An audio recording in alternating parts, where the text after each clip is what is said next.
اور اس کے ساتھ ہی میں درخواست کر رہا ہوں آج کے محفل کے صدر ڈاکٹر تقی عابدی صاحب سے کہ وہ تشریف لائیں۔ مشاعرہ تو آپ نے سنا اور مشاعرہ بڑی خوبصورتی سے انجام ہوا۔ تھک گئے آپ لوگ، لیکن ایک چیز کا میں ذکر کروں کہ جو ناظم مشاعرہ ہوتا ہے پورا کریڈٹ مشاعرے کی کامیابی کا اسے جاتا ہے، تو میں چاہوں گا کہ پرویز جعفری صاحب کی ان کوششوں کے لیے تالیوں سے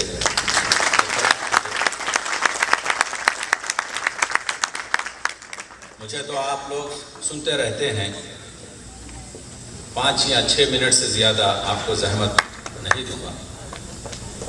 مسئلہ یہ ہے کہ یہ جو ہماری مشاعرے کی روایت ہے، دنیا ادب ہے، بالکل منفرد روایت ہے، جس میں 4-5 گھنٹے نصف رات پر تو ہمارا مشاعرہ جوان ہوتا ہے، اور ہمارے جو سب سے اہم شعراء ہوتے ہیں وہ مشاعرے کے آخر میں پڑھتے ہیں۔ غالب کی جب باری آتی تھی تو فجر کی نماز کا وقت ہوتا تھا، اور سننے والے بقول داغ کے 7 یا 9 لوگ ہوتے تھے، اور وہ بھی اونگتے رہتے تھے۔ اور چھپ نہیں سکتا ہے شاعر شعر کے چھپنے کے بعد۔ جس طریقے سے دنیا میں 7 رنگ ہیں، اور اس 7 رنگ سے آج کروڑوں رنگ ہم نے بنائے ہیں، اسی طرح سے 700 سال پہلے سنسکرت کے آچاریہ نے انسانی نفسیات کے لیے 8 رس بنائے۔ رس سنسکرت میں کہتے ہیں جس سے جیسا غصے کا جذبہ، محبت کا جذبہ، فداکاری کا جذبہ، غم کا جذبہ، تو یہ 8 کے ملا کر کئی اس سے 300-400 اس وقت جذبات موجود ہیں فداکاری۔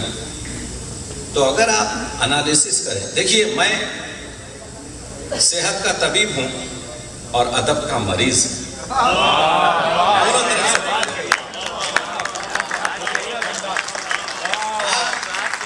اس 5 گھنٹے میں جو آپ کے برین نے جو پروڈکشن کیا ہے ہارمونز کا، جن کے نام نہیں ہیں، اگر میں آپ سے کہوں کہ کتنے پھولوں کا آپ گنا سکیں گے تو آپ ایک 25-40 پھولوں کے نام گنائیں گے۔ میں آپ کو لے کے چلتا ہوں جنگل میں، کہتا ہوں یہ کیا ہے، آپ کہیں گے پھول ہے، میں کہوں گا نام کیا ہے، آپ کہیں گے نام نہیں جانتا۔ تو لاکھوں ایسے پھول ہیں جن کے نام نہیں ہیں، لاکھوں اس دماغ میں ایسے ہارمون ہیں جس کی ابھی 21ویں صدی میں نام رکھے نہیں گئے، لیکن آپ نے جو 5 گھنٹے صرف کیے، یہ 5 گھنٹے آپ نے اپنی صحت کے لیے، اپنے ذہن کے ارتقاء کے لیے، اپنے اقدار کے لیے، اپنے اخلاق کے لیے، اپنے نفسیات کی پاکیزگی کے لیے، اپنی تمام ان تبہرات کے لیے جو آلودہ ہو گئے ہیں اس فضا میں، اس سے پاک ہونے کے لیے کیے۔ آپ کے ذہن میں اس وقت محبت کا جذبہ ہے، فداکاری کا جذبہ ہے، اخلاقیات کا جذبہ ہے۔ تو اس چیز کا خیال رکھیے، اس چیز کا خیال رکھیے کہ ہم بہت خوش نصیب ہیں۔ آپ نے دیکھا کونامک شاعر ہمارے پاس ہیں، عباس تابش بیٹھے ہوئے ہیں، یہاں پر آپ جانتے ہیں کہ جازب ہیں، یہاں پر عارف کمال ہیں، یہاں پر خواجہ صاحب ہیں، نام کن کن کا لوں، ان سب یہ یہاں پر پرویز ہیں جن کی رگوں میں آپ کے جو ہے، آج آپ نے دیکھا کہ خرام آہستہ آہستہ جو نظم نکالی، میں اس میں تقریباً آدھا گھنٹہ بات کر سکتا ہوں۔ میں یہ کہہ رہا ہوں کہ ہماری خواتین کو ان کا مقام دیا جائے۔ میں اس وقت یہی شاعر اپنا وقت خراب نہیں کرتا، اپنے شعر سناتا ہے، آپ میرے شعر پڑھ لیجئے میرے اس پر ویب سائٹ پر۔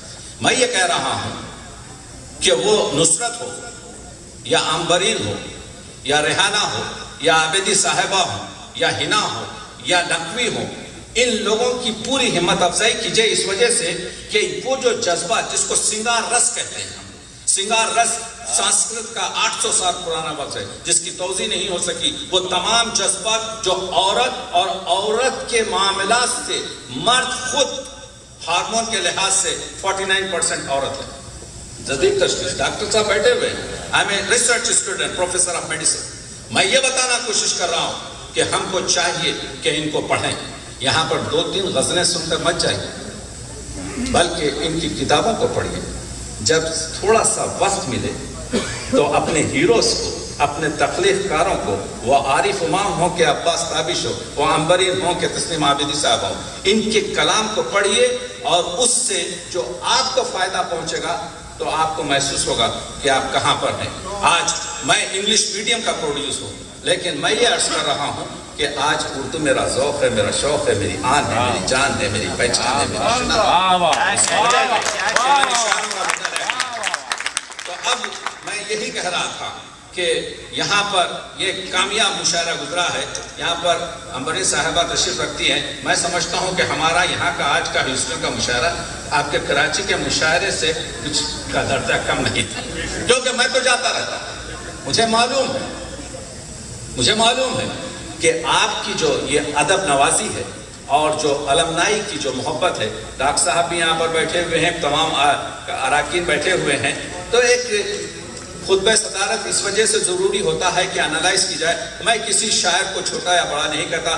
گلدستے میں ہر ایک پھول کا رنگ الگ ہے، ہر ایک پھول کی خوشبو الگ ہے، ہر ایک پھول کی کراوٹ الگ ہے. ہر ایک خیال میں آپ یہ دیکھ لیجیے کہ اس 5 گھنٹے میں جتنے شاعروں نے شعر کیے، ایک شعر دوسرے شعر سے نہیں ملا. تو خیال کی یہ فراوانی کہاں ہے، وسعت بیانی کہاں ہے؟ غزل کی تنگنائی سے آپ بات کر رہے ہیں. پہلے غالب نے صرف ایک ہی شعر، ایک لفظ لیتے جائیے. غالب نے انسانی ذہن کو کہا محشر خیال. محشر خیال کو نہ ٹی ایس ایلیٹ کہہ سکا، نہ ملٹن کہہ سکا، نہ فردوسی کہہ سکا. ایک شاعر نے ہمارے آج کہا کہ میں شمس تبریزی کے اسرار سے کنیکشن ہوں. آپ دیکھ رہے ہیں کیا معنی ہے.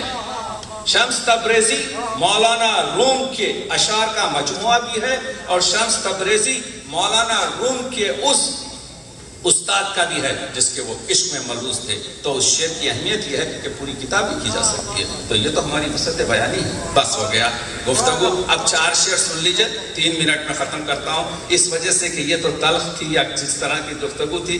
لیکن کہ اس کو کہتے ہیں کہ مشاعرے میں شاعر ہونا، آپ لوگوں کے سامنے بات کرنا کیا ہے. سورج کو چرا دکھا. بھٹکے ہوئے منزل پہ پہنچ جائیں گے خود ہی. بھٹکے ہوئے منزل پہ پہنچ جائیں گے خود ہی، رستوں سے اگر راہنماؤں کو ہٹا دو. بھٹکے ہوئے منزل پہ پہنچ جائیں گے خود ہی. بھٹکے ہوئے منزل پہ پہنچ جائیں گے خود ہی، رستوں سے اگر راہنماؤں کو ہٹا دو. اور بھٹکے ہوئے منزل پہ پہنچ جائیں گے خود ہی، رستوں سے اگر راہنماؤں کو ہٹا دو. اور لوگوں میں فقط عیب نظر آتے ہیں جس کو، اس کو بھی کبھی آئینے خانے میں بٹھا دو. لوگوں میں فقط عیب نظر آتے ہیں جس کو، لوگوں میں فقط عیب نظر آتے ہیں جس کو، اس کو بھی کبھی آئینے خانے میں بٹھا دو. اور عرض کیا ہے کہ جس مٹی کے پیوند ہیں پرکھوں کے فسانے، جس مٹی کے پیوند ہیں پرکھوں کے فسانے، اس مٹی سے پیمانے محبت کے بنا دو. اس مٹی سے پیمانے محبت کے بنا دو. اور عرض کیا ہے ہر شخص جیے عزت نفسی سے جہاں میں. ہر شخص جیے عزت نفسی سے جہاں میں. قانون مشیت ذرا ملا کو سنا دو.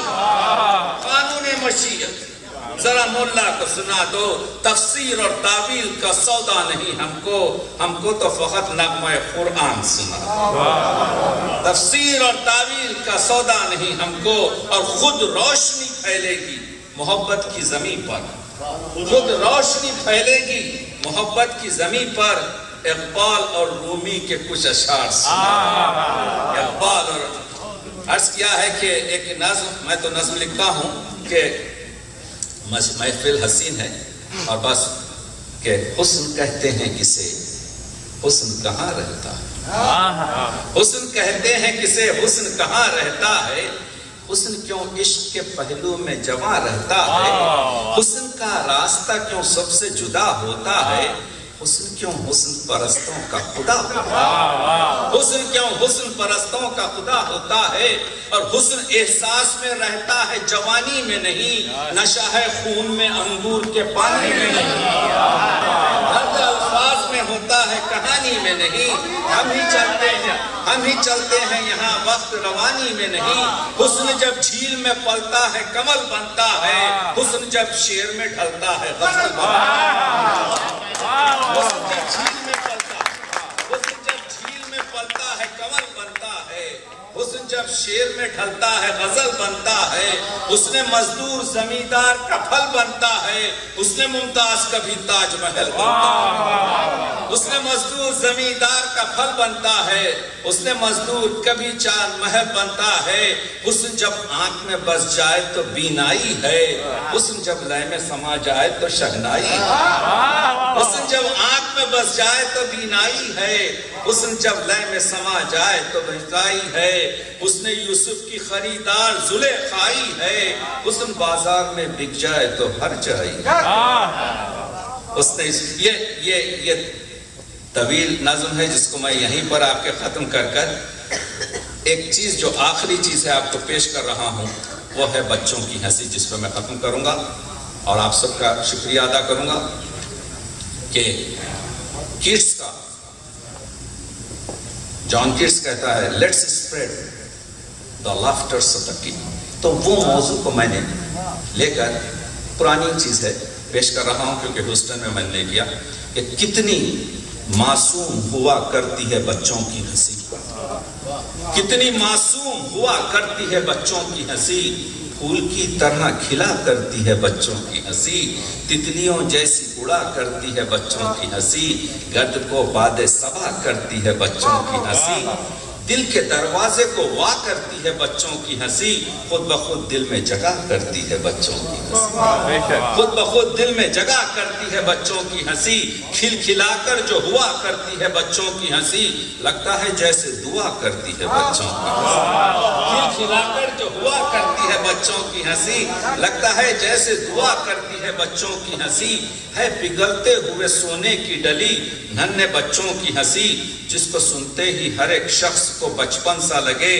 درد کے دیس میں جیسے کوئی ہمدرد ملے، جس طرح کھلتے ہوئے پھول کی خوشبو مہکے، چاندنی رات میں جیسے کوئی نغمہ بہکے، جس طرح دل کے کنویں میں کوئی پتھر ڈالے، جیسے بچھڑے ہوئے معشوق کو عاشق پالے، جیسے بچھڑے ہوئے معشوق کو عاشق پالے، جیسے چوٹی پہ پہاڑوں کی سحر جاگتی ہو، جیسے ہرنی کوئی گھبرائی ہوئی جیسے چوٹی پہ پہاڑوں کی سحر جاگتی ہو، جیسے ہرنی کوئی گھبرائی ہوئی بھاگتی ہو، لگتا ہے جیسے بیاباں میں کوئی شمع جلی، کھل گئی دل کی کلی، سن کے بچوں کی ہنسی، میٹھی آواز میں ساغر کی کھنک بولتی ہے، چشم شفاف میں شیشے کی چمک بولتی ہے، چاندنی دشت میں دریاؤں کو بھرنے والی، روشنی گھر کی منڈیروں پہ اترنے والی، ایسا احساس ہوا مل گئی مجھ کو خوشی،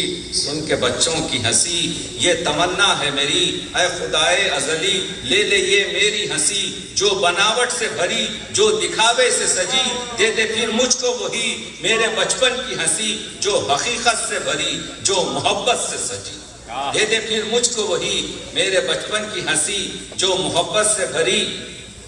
عرض کیا ہے کہ اس کو بھی میں کم کر رہا ہوں کہ بھول جاتا ہوں جسے سوچ کے میں تنگ دلی، کاش مل جائے وہ کھوئی ہوئی بچپن کی ہنسی، آئی ہاتف کی ندا راز مشیت ہے یہی، جس میں تبدیلی نہیں کوئی وہ سنت ہے یہی، وقت گزرا ہوا پلٹا ہے نہ پلٹے گا کبھی، بچپنا چھوڑ کے اب دیکھ بڑھاپے کی گھڑی، اچھی لگتی ہے فرشتوں کو بھی بچوں کی ہنسی، اس لیے خواب میں بچوں کو ہنساتے ہیں، اچھی لگتی ہے فرشتوں کو بھی بچوں کی ہنسی، اس لیے خواب میں بچوں کو ہنساتے ہیں، یہی عرش اور فرش کی ہے جب یہ پسندیدہ خوشی، آؤ پھر مل کے کریں عام یہ بچوں کی ہنسی۔